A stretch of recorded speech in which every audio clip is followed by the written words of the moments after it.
Mukunda jewellers first ever factory outlet లో నక్షి Mela October 25 నుంచి 2 November వరకు ఎలాంటి నక్షి ఆర్నమెంట్స్ పైన ఫ్లాట్ 9.99% VA మాత్రమే. ఈ ఆఫర్ అన్ని బ్రాంచెస్ కి వర్తిస్తుంది. ప్రస్తుతం తెలంగాణ డీజీపీ శివధర్ రెడ్డి మాట్లాడుతున్నారు. లైవ్ లో చూద్దాం. ఖమ్మం జిల్లా కార్యదర్శిగా చార్జ్ తీసుకున్నాడు. సెక్రటరీగా PW డిస్ట్రిక్ట్ కమిటీ సెక్రటరీగా 2007 లో నార్త్ తెలంగాణ స్పెషల్ జోనల్ కమిటీకి సెక్రటరీగా అపాయింట్ అయిండు. తర్వాత 2008లోనే సెంట్రల్ కమిటీ మెంబర్గా కూడా అతన్ని నియమించారు. మోడెం బాలకృష్ణ అలియాస్ మనోజ్, ప్రతాప్ రెడ్డి రామచంద్రారెడ్డి అలియాస్ చలపతితో పాటుగా ఈ ఇద్దరు కూడా ఈ మధ్యన ఎదురుకాల్పుల్లో మరణించారు. ఈ మోడెం బాలకృష్ణ అండ్ రామచంద్రారెడ్డి. తర్వాత 2015 వరకు NTSC సెక్రటరీగా పనిచేసిండు ప్రసాద్ రావు. తర్వాత 2015లో దానికి పేరు మార్చి తెలంగాణ స్టేట్ కమిటీగా పేరు మారింది. అప్పటికి తెలంగాణ స్టేట్ సెక్రటరీగా యాప నారాయణ అలియాస్ హరిభూషణ్ అని ఆయన సెంట్రల్ కమిటీ మెంబర్ కూడా ఆయన ఉండే. ఆయన చనిపోయిన తర్వాత మళ్ళా చంద్రన్న అంటే పుల్లూరు ప్రసాద్ రావు చంద్రన్న మళ్ళీ తెలంగాణ స్టేట్ కమిటీ సెక్రటరీగా అప్పుడు చార్జ్ తీసుకొని మొన్న డిసెంబర్ 2024 వరకు కూడా దానికి సెక్రటరీగా పనిచేసిండు అన్నమాట. తర్వాత డిసెంబర్ 2024లో బడి సుబ్బారావు సెక్రటరీగా నియమించబడ్డాడు. ఇతను సెంట్రల్ కమిటీ మెంబర్గా సుదీర్ఘంగా 17 ఇయర్స్ 17 సంవత్సరాల పాటు పనిచేశాడు. మొన్న 21 అక్టోబర్ నాడు గౌరవ ముఖ్యమంత్రి తెలంగాణ ముఖ్యమంత్రి రేవంత్ రెడ్డి గారు ఇచ్చిన పిలుపు మేరకు పార్టీని అజ్ఞాతాన్ని వదిలి జ్ఞాతంలోకి వచ్చి జనవాహినిలో కలిసిపోవాలని చెప్పి నిర్ణయించుకున్నాడు. దాంతో పాటుగానే కొంత ఆయనకు ఆరోగ్యపరమైనటువంటి సమస్యలు, సుదీర్ఘకాలంగా మోకాళ్ళ నొప్పులు, అట్లాగే కొంత సెక్యూరిటీ ఫోర్సెస్ ప్రెషరు, ఇట్లన్నీ కారణాల వలన ఈ ఆర్గనైజేషన్ నుంచి వేరుపడ్డాడు. తర్వాత రెండో నాయకుడు బయటకు వచ్చినటువంటి పార్టీ నుంచి బయటకు వచ్చిన సిపిఐ మావోయిస్ట్ పార్టీ నుంచి బయటకు వచ్చినటువంటి నాయకుడు Bandi Prakash alias Prabhat alias BP alias Bandidata alias Kranti alias Prabhakar. ఈయన బయటకు వచ్చేటప్పటికీ స్టేట్ కమిటీ మెంబర్ ర్యాంకులో ఉన్నాడు. Telangana state committee press team కు ఇన్ఛార్జిగా ఉన్నాడు. అట్లాగే సింగరేణి కోల్ బెల్ట్ కమిటీకి కూడా ఇన్ఛార్జిగా ఉన్నాడు. ఇతనిది మందమర్రి గ్రామం. ఇతని తండ్రి రామారావు సింగరేణి కాలనీస్ లో పనిచేసేవాడు. 1990లో హేమదుర్గను పెళ్లి చేసుకున్నాడు, హైదరాబాద్ చెందినటువంటి ఆమె. తర్వాత ఆమె కూడా కొన్నాళ్ల పాటు యూజీ అయింది భర్త ప్రభావం వలన 2005 ఆ టైంలో. తర్వాత మళ్ళీ కొన్నాళ్ళు అయిన తర్వాత 6-7 months పనిచేసిన తర్వాత రిటర్న్ అయిపోయి బయటకు వచ్చేసి పార్టీ నుంచి బయటకు వచ్చేసింది. అప్పుడే 1983లో Bandi Prakash Carmel convent high school మందమర్రిలో 7th క్లాస్ చదువుతున్నప్పుడు 7వ తరగతి చదువుతున్నప్పుడు ఈ పార్టీ పట్ల సిపిఐ మావోయిస్ట్ పార్టీ ముఖ్యంగా రాడికల్ యూత్ లీగ్ పట్ల ఆకర్షితుడైపోయాడు. అప్పుడు స్టడీస్ ని ఆపేసుకొని రాడికల్ యూత్ లీగ్ లో జాయిన్ అయిపోయాడు. తర్వాత 84లో పుల్లూరు ప్రసాదరావు ఎలియాస్ చంద్రన్న నాయకత్వం వహించినటువంటి కమాండర్ గా ఉన్నటువంటి సిర్పూర్ ఆర్మర్ దళంలో సిర్పూర్ సాయుధ దళంలో చేరిండు 1984లో. తర్వాత 1984లో ఒక విటి అబ్రహాం అనే ఒక సిపిఐ నాయకుని హత్యలో ఇతను పాల్గొన్నాడు. తర్వాత అతన్ని అరెస్ట్ చేసిండ్రు. వరంగల్ సబ్ జైల్లో కొన్నాళ్ళు గడిపిండు. తర్వాత నల్లా ఆదిరెడ్డి ఎలియాస్ శ్యామ్, మొహమ్మద్ హుస్సేన్, ముంజల రత్నయ్య గౌడ్ వీళ్లతో పాటుగా అప్పుడు ఆదిలాబాద్ జైలు బ్రేక్ ఒకటి జరిగింది. ఆదిలాబాద్ జైలు గోడలను తప్పించుకున్నారు. అక్కడి నుంచి జైలు నుంచి గోడలను కూలగొట్టి అప్పుడు తను కూడా వాళ్ళ వెంబడి తప్పించుకున్నాడు. తర్వాత 88లో అది. తర్వాత మళ్ళీ మంగిదలంలో జాయిన్ అయిపోయాడు 89లో. కొన్నాళ్ళ పాటు పార్టీని వదిలి హైదరాబాద్ లో మేసన్ పని చేసిండు. మళ్ళీ 1992లో ఆ పాత అబ్రహాం కేసులో మళ్ళీ అరెస్ట్ అయ్యిండు 1992లో. తర్వాత కన్విక్షన్ అయింది, జైలు జీవితం గడిపిండు ఒక 12 ఏళ్ల పాటు. తన 15 ఆగస్టు 2004 నాడు ప్రభుత్వం మెర్సీ గ్రౌండ్స్ పైన ఖైదీలను జైలు నుంచి విడుదల చేసినప్పుడు దాంతో పాటు ఆయన కూడా విడుదలయ్యి మళ్ళీ పార్టీతో కాంటాక్ట్ ఏర్పాటు చేసుకున్నాడు. 2004 4వ సంవత్సరంలో శాంతి చర్చలు జరిగినప్పుడు అప్పటి ప్రభుత్వంతో ఆయన చర్చల నిర్వహణ కమిటీలో మెంబర్గా ఉన్నాడు. తర్వాత 2005లో ఈ చర్చలు విఫలమైన తర్వాత ఛత్తీస్గఢ్కి వెళ్ళిపోయి అక్కడే ఉంటూ వచ్చిండు. 2008 2011 మధ్యన మళ్ళీ చర్లా శబరి ఏరియాకి వచ్చిండు, మన ఖమ్మం జిల్లా ఏరియాకి వచ్చిండు, పనిచేసిండు పార్టీలో. తర్వాత 2012లో స్టేట్ కమిటీ మెంబర్గా అతనికి పదోన్నతి వచ్చి ఆదిలాబాద్ జిల్లాకు సెక్రటరీగా పనిచేసిండు, మావోయిస్ట్ జిల్లా కమిటీ సెక్రటరీగా పనిచేసిండు. తర్వాత 2015లో అతన్ని కొంచెం అనారోగ్య కారణాల వలన సింగరేణి కోల్ బెల్ట్ ఏరియాకు అతన్ని మార్చి ప్రజా విముక్తి పత్రికకు ఎడిటర్గా నియమించారు. 2015 నుంచి ఈనాటి వరకు సింగరేణి కోల్ బెల్ట్ ఏరియా తర్వాత Telangana state committee press team కు ఇన్ఛార్జ్ గా ఉండుకుంటూ ప్రభాతన్ పేరు మీద ప్రెస్ స్టేట్మెంట్ ఇష్యూ చేస్తుండేవాడు బండి ప్రకాష్. ఇతను కూడా 21 అక్టోబర్ పోలీస్ అమరవీరుల దినోత్సవం సందర్భంగా గౌరవ ముఖ్యమంత్రి రేవంత్ రెడ్డి గారు ఇచ్చినటువంటి పిలుపును అందుకొని సిపిఐ మావోయిస్ట్ పార్టీ నుంచి తగిదంపులు చేసుకొని జనజీవన స్రవంతిలోకి కలవాలని చెప్పి నిర్ణయించుకొని బయటకు వచ్చిండు అనమాట. అట్లాగే కొంత ఆయనకు అనారోగ్య సమస్యలు ఉన్నాయి, కొంత ఇతర సమస్యలు ఉన్నాయి, దాంతో అది కూడా ఒక కారణం బయటకు రావడానికి. ఇది బేసికల్ గా ఇందులో సిసిఎం అయిన సెంట్రల్ కమిటీ మెంబర్ అయినటువంటి పుల్లూరు ప్రసాదరావు పైన 25 లక్షల రూపాయల రివార్డు ఉంది, అది వారికి ఇస్తాం ఇప్పుడు. అట్లాగే బండి ప్రకాష్ పైన 20 లక్షల రివార్డు ఉంది, అది కూడా వారికి ఇచ్చేస్తాము.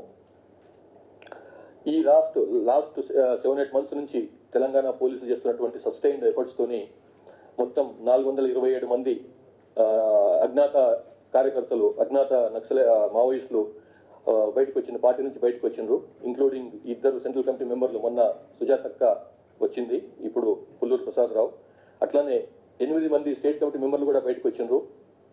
2 డిస్ట్రిక్ట్ కమిటీ సెక్రటరీలు, 8 మంది డిస్ట్రిక్ట్ కమిటీ మెంబర్లు, 35 మంది ఏరియా కమిటీ మెంబర్లు కూడా బయటకు వచ్చిండ్రు.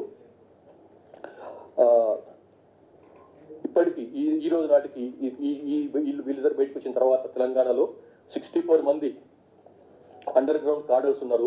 తెలంగాణ రాష్ట్రానికి చెందిన వాళ్ళు అజ్ఞాతంలో ఉన్నారు.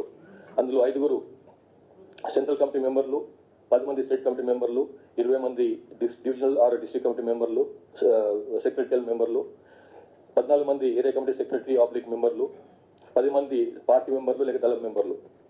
ఇందులో ఈ 64 మందిలో 9 మంది మాత్రమే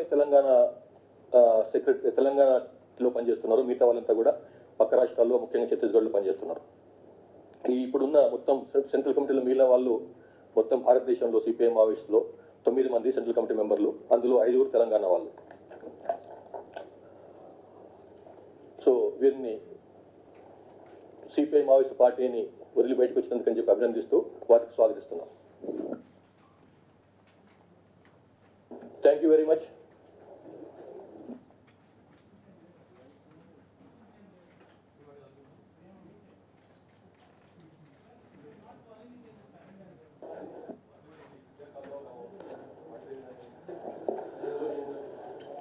సార్ ఇంకా ఎవరైనా మిగిలినారా సార్ మావోయిస్ట్ పార్టీలో? ఇంకా ఎవరన్నా?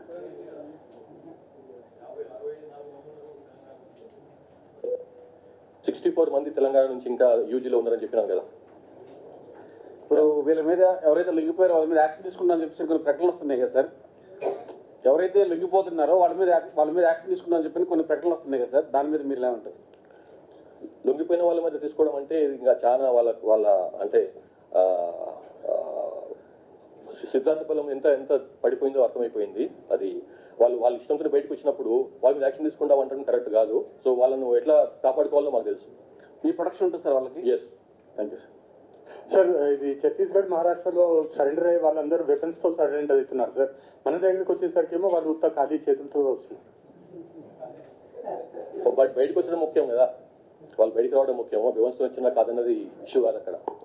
సార్ పాత వాళ్ళు వయసు అయిపోయో కొంచెం మీరు ఏ పత్రిక నుంచి అంటే చెప్తే ఇంకా ఈజీ ఉంటుంది మాకు, కొంచెం పేరు పత్రిక చెప్తే. మనం పాత వాళ్ళు వయసు అయిపోయి వచ్చేసారు. వాళ్ళు కొత్త వాళ్ళు పోకుండా ఏం జాగ్రత్తలు తీసుకుంటాం సార్? కొత్త వాళ్ళు మీకు తెలుసు చూస్తున్నారు కదా, లాస్ట్ 15-20 years నుంచి కూడా రిక్రూట్మెంట్ బాగా తగ్గిపోయింది వివిధ కారణాల వలన. మన దగ్గర ఎడ్యుకేషన్ పెరగడం కావచ్చు, ఉద్యోగాలు మంచిగా రావచ్చు, ముఖ్యంగా కెరీరిజం పెరగడం కావచ్చు, టెక్నాలజీలో సాఫ్ట్వేర్లో ఉద్యోగాలు రావడం కావచ్చు, ఇట్లా తర్వాత ఊర్లో జరుగుతున్నట్టు పెద్ద ఎత్తున జరుగుతున్నటువంటి అభివృద్ధి కార్యక్రమాలు కావచ్చు, సంక్షేమ కార్యక్రమాలు కావచ్చు, ఈ రకంగా భిన్న కారణాల వలన రిక్రూట్మెంట్ బాగా తగ్గిపోయింది. కాబట్టి ఇప్పుడు రిక్రూట్మెంట్ లేదు అసలు.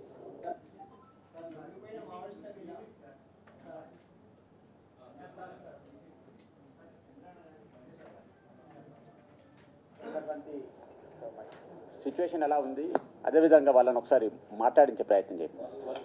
వాళ్ళ ఒక వర్షన్ అంటే వాళ్ళు ఏమో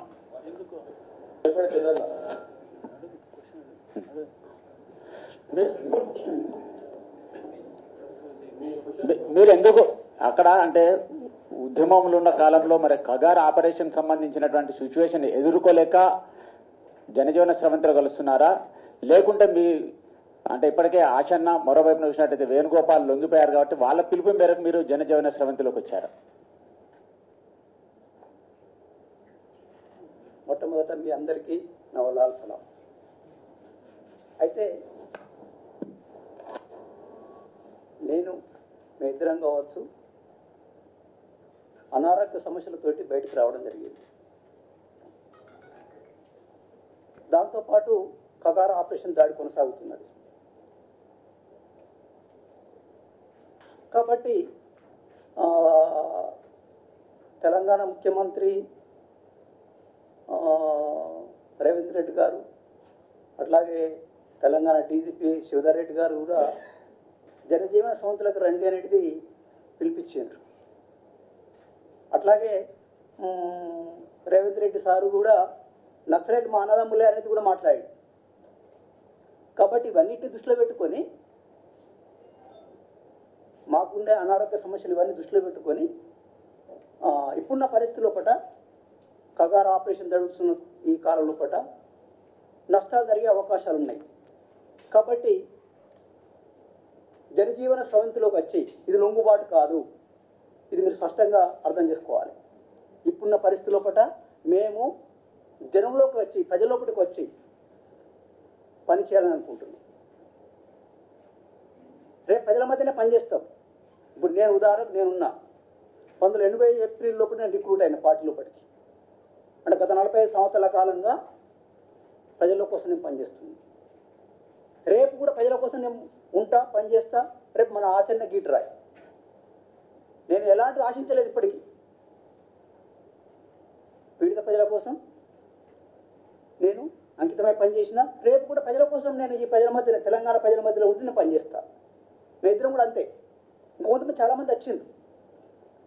కాబట్టి మా సిద్ధాంతం అంటే మార్క్సిజం లెనినిజం మావోయిజం సిద్ధాంతం, ఈ సిద్ధాంతం ఓడిపోలేదు, ప్రజల మధ్యలో ఉన్నది. అంటే మావోయిస్ట్ భావజాలం అనేది అది ఓడించడం ఎవరి తరం కాదు. ఇలా మేము కొంతమంది చనిపోవచ్చు, కానీ ఈ భావజాలంతో పనిచేసే వాళ్ళు రేపు పుట్టుకొస్తారు, ఈ సమాజం నుంచే పుట్టుకొస్తారు. అయితే మీరు హింసా మార్గాన్ని వదిలేసినట్టేనా? హింసతో సాధిస్తాం అనుకున్న మార్గాన్ని వదిలేసినట్టేనా? మేము ప్రజల మధ్య పనిచేయాలనుకుంటున్నాం, ప్రజాస్వామిక పద్ధతిలో పనిచేయాలనుకుంటున్నాం. పరిస్థితులు మారినాయి. మారిన పరిస్థితులకు తగ్గట్టుగా మేము పనిచేయాలని పార్టీ ఆలోచిస్తున్నాం. అంటే పార్టీలో సిద్ధాంతపరమైన విభేదాలు ఉన్నాయంటారు కదా, ఆ విభేదాలు ఏంటివి, అసలు ఏం జరుగుతుంది పార్టీలో? ఇప్పుడు ఆ విషయానికి సంబంధించి అనుకున్నప్పుడు అవన్నీ ఇప్పుడు లోతుగా అంటే పార్టీ మీకు అందరికీ తెలుసు, మీడియా లోపల చీలిక వచ్చింది క్లియర్, పార్టీ లోపల అంతర్గతంగా చీలిక వచ్చింది క్లియర్. కాబట్టి ఆ విషయాలు ఇప్పుడు ఇక్కడ చెప్పలేము. రేపు నెక్స్ట్ అవకాశం వచ్చినప్పుడు నేను పిలుస్తా, మీరు రండి, నేను మాట్లాడతా.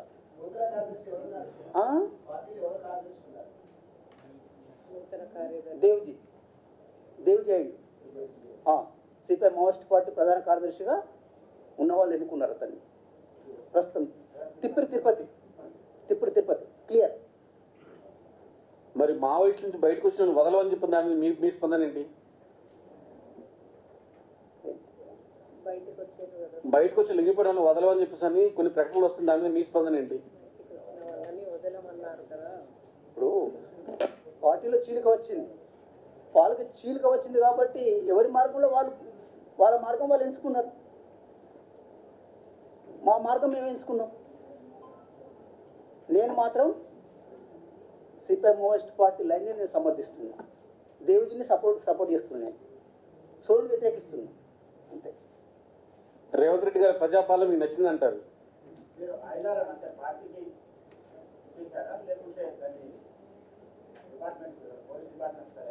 పార్టీకి అప్పగించచ్చు గారు. ఇప్పుడు మీరు ప్రజల కోసం పనిచేస్తానని చెప్తున్నారు. మావోయిస్ట్ పార్టీ వెనకాల ఉన్నారని మీరు భావిస్తున్నారా? గత 15 సంవత్సరాల నుంచి రిక్రూట్మెంట్ కానీ ఇతరత్ర చూస్తుంటే మావోయిస్ట్ పార్టీలో చేరడానికి ఎవరూ వెళ్ళలేదని చెప్పేసి డీజీపీ గారు చెప్పారు. వాస్తవం కూడా అదే విధంగా ఉంది. ఇంకా ప్రజలు పార్టీకి అండగా ఉన్నారని మీరు భావిస్తున్నారా? మాకు కూడా ప్రజల మధ్య పనిచేసే క్యాడర్ ఉన్నారు. మేము పనిచేస్తాం, మా శక్తి మేరకు మేము పనిచేస్తాం, మా ఐడియాలజీతో పనిచేస్తాం. మా ఐడియాలజీ ఉన్నది, దేశం అంతటా ఉన్నది. ఐడియాలజీ తోటి మేము పనిచేయడం కోసం ప్రయత్నం చేస్తాం. Ideology. So thank you very much for coming for this press conference. Thank you.